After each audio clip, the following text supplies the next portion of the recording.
हम बकवासवाड़ी के बोल केंद्र से बोल रहे हैं और 440 वोल्ट के करंट के जरिए जबरदस्ती बुलवाए जा रहे हैं। अभी सुबह के ठीक 40:41 और 3 सेकंड हो रहे हैं।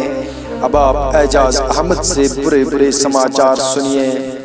आज सुबह गोपाल शहर के अंदर एक नौजवान छोकरे को समझाते हुए मोहल्ले वालों ने कहा कि बेटा अब तुम जवान हो गए हो, लड़कियों की ताका जाकी बंद करो और आज के बाद जिस लड़की को देखो उसे अपनी माँ समझो, इसे तुम्हारा कैरेक्टर सुधर जाएगा। तो लड़के ने जवाब दिया, इसे मेरा कैरेक्टर तो सुधर जाएगा लेकिन हर लड़की को माँ समझूंगा तो मेरे पिताजी का कैरेक्टर बिगड़ जाएगा।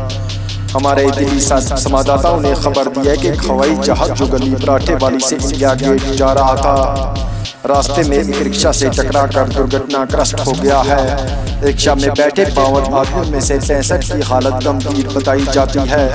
हवाई जहाज को हॉस्पिटल में भर्ती कर दिया गया है। अभी समाचार प्राप्त हुआ है कि नोएडा के अंदर एक हलवाई की दुकान में रखा हुआ रसगुल्ला इतने जोर से फटा कि 55 आदमी घायल तथा 75 आदमी जख्मी हो गए हैं। मरने वालों की संख्या इतनी बढ़ गई है कि गिनती नहीं हो सकी।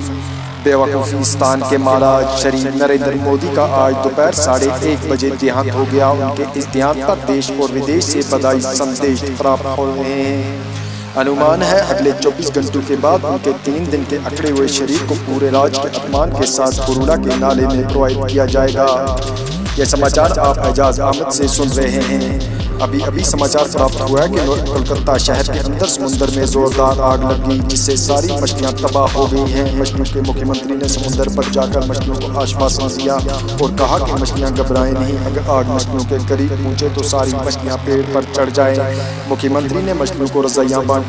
और अब आप अंत में मौसम का हाल सुनिएगा। मौसम विभाग से प्राप्त सूचना के अनुसार आज दोपहर के बाद शाम और शाम के बाद रात होगी। कल सुबह सूरज उधर से निकलेगा जिधर से रोज निकलता है। बारिश हम कोई भगवान तो है नहीं और ना ही आपके बाप के नौकर हैं जो सारी खबरें ठीक बता दें। बारिश हो भी सकती है, नहीं हो सकती। समाचार समाप्त हुए।